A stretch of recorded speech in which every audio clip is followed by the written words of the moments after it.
Hello जी, मल्हांस पिटारा में आपका स्वागत है। आई होप आप सब बहुत अच्छे होंगे और हम भी आप लोगों की दुआओं से और परमात्मा की दया से बहुत अच्छे हैं।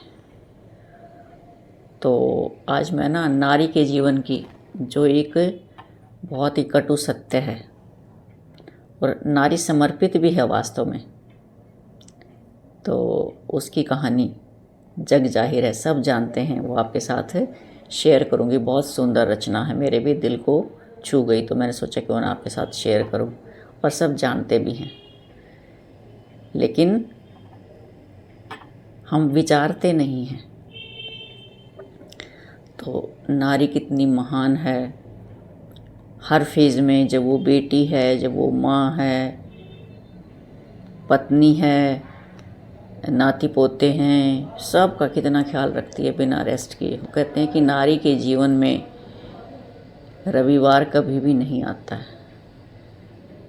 अगर वो हाउसवाइफ है तो उसकी बहुत सारी जिम्मेवारियाँ होती हैं, मल्टी डायमेंशनल जिम्मेवारियाँ होती हैं। और फिर घर में आके सभी कह देते हैं कि सारा दिन घर में ही तो रहती है, करती क्या है, कहते हैं ना ऐसे ही। लेकिन ये नहीं देखते कि वो परिवार की धुरी है, उसी के सहारे पूरा परिवार चलता है हर बात में। कभी माँ है, कभी पत्नी है, कभी बहू है, कभी भाभी है, कई रिश्तों में वो बंधी रहती है और सबकी वो जी हुजूरी करती है, दिल से करती है, समर्पित होकर करती है। लेकिन उसके भाग्य में क्या आता है? आराम नहीं आता है। तो इसी से रिलेटेड जो है ये रचना मैं आज शेयर करती हूँ आप लोगों के साथ। तो शुरू से लेकर बचपन तो बच्चे का ऐसे ही लाड़ चाव में निकल जाता है, और जब स्कूल पे कंधों का बैग का जो स्कूल बस्ते का जो है बोझ आ जाता है, तब से वो बिटिया थकान महसूस करती है। स्कूल की क्लास से पढ़कर जैसे ही वो घर आती है कि माँ मुझे थोड़ा सा आराम करना है, तो माँ कहती है, अरे बिटिया थोड़ा सा और पढ़ लो, अपनी ज़िंदगी संवार लो, उसके बाद तो आराम ही आराम है। और बिटिया उठती है और फिर पढ़ाई में लग जाती है अपने जुनून के साथ। तो आराम करना तो छूट ही गया। पढ़ने के बाद जब उसकी जॉब लग जाती है, ऑफिस से आती है थकी हारी, तो जैसे ही थकी हारी आएगी कि माँ मैं ऑफिस से आई हूँ, मैं बहुत थकी हुई हूँ, मुझे थोड़ा सा आराम करने दो, तो माँ फिर कहती है कि शादी करके सेटल हो जाओ, बस फिर आराम ही आराम है। और बिटिया रानी माँ की बात मानकर शादी कर लेती है और आराम तो फिर छूट जाता है। शादी होने के बाद फिर होता है कि बस अब बच्चे हो जाएं। फिर घर परिवार चाहता है कि अब बच्चे हो जाएं, तो बिटिया कहती है, अरे अभी इतनी जल्दी क्या है, 1-2 साल तो रुकते। तो फिर माँ कहती है, अरे बिटिया समय के साथ बच्चे हो जाएं तो फिर टेंशन नहीं रहती है, उसके बाद बस फिर आराम ही आराम है।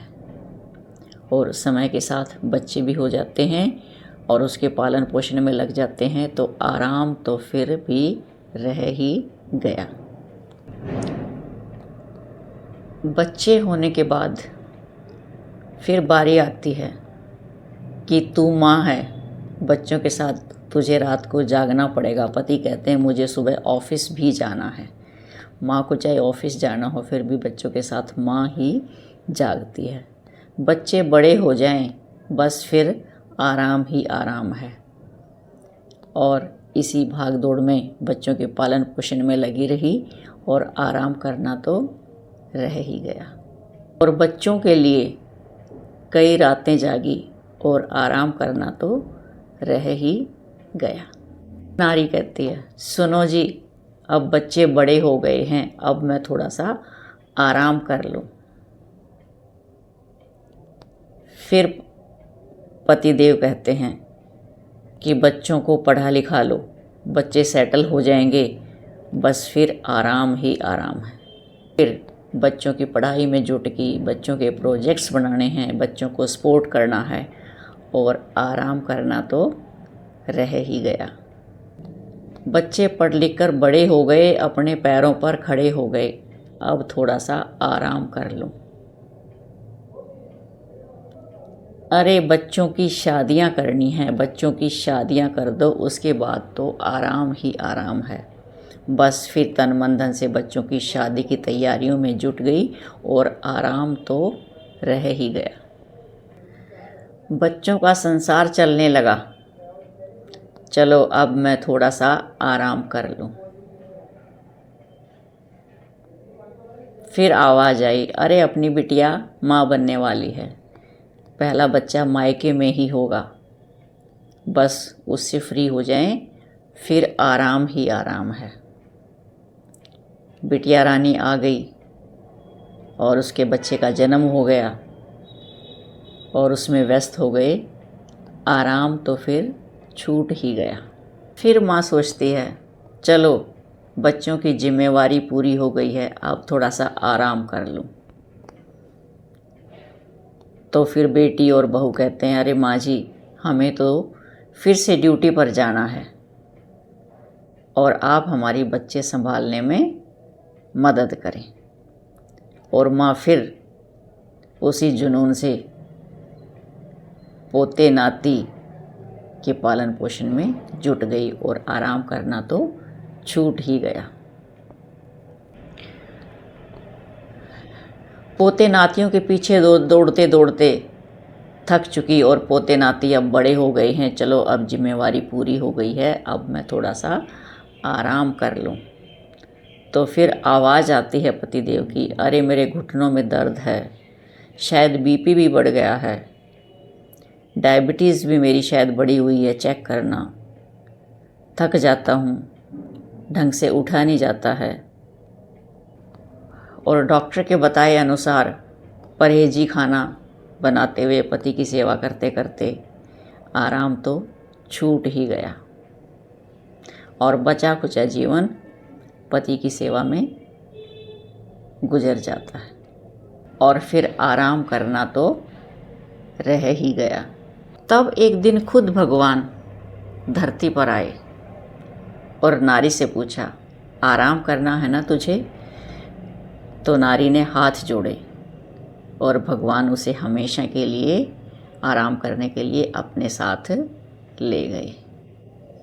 तो ये है नारी की कहानी, जीवन समर्पण, नारी तू नारायणी।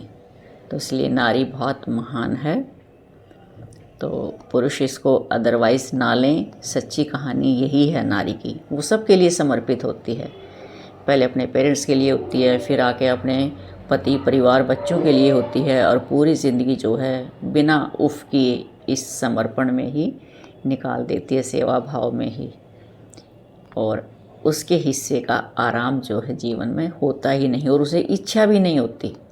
उसे अच्छा लगता है सबके लिए समर्पित होना, सबके लिए सेवा भाव रखना। तभी तो कहते हैं ना, नारी जो है वो धरती के समान है। धरती इतने लोगों का बोझ अपनी छाती पे सहन करती है। सहनशीलता जो है नारी की धरती से तुलना की गई है, इसीलिए नारी महान है।